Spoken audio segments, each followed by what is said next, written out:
What are toughest challenges for reinsurance underwriters today?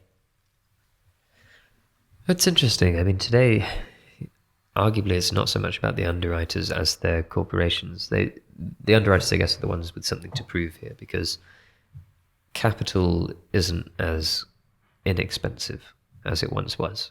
So out there in the investor markets, there are a number of entities that choose to entrust their capital to various other entities that provide reinsurance. And because they're invested in, they're able to employ underwriters and actuaries and so on, and convert that capital into hopefully a bigger pile of capital at the end after, assessing risk and providing coverage in place of that risk for their various clients. Why do I talk about it like this? I think it's because whereas in the past, reinsurance underwriters have been able to maybe do quite well in some years and less well in others, and sort of blame it on whether the wind blew or not.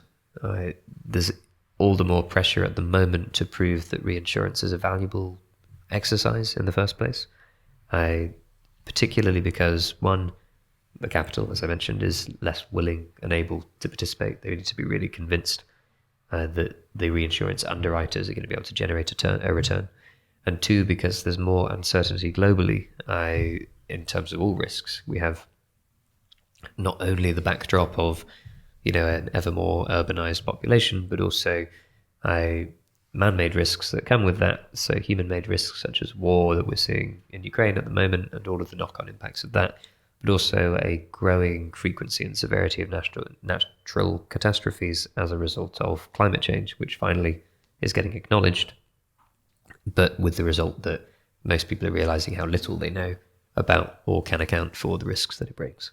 So what's the most difficult things for underwriters right now? It's how do you make a case that the business you're writing is good and that it's worth providing capital for and that you're going to generate a return at the end. What makes it even more difficult, therefore, is having the data to back up your underwriting decisions, which at the moment isn't there because cedents are providing such terrible data to them.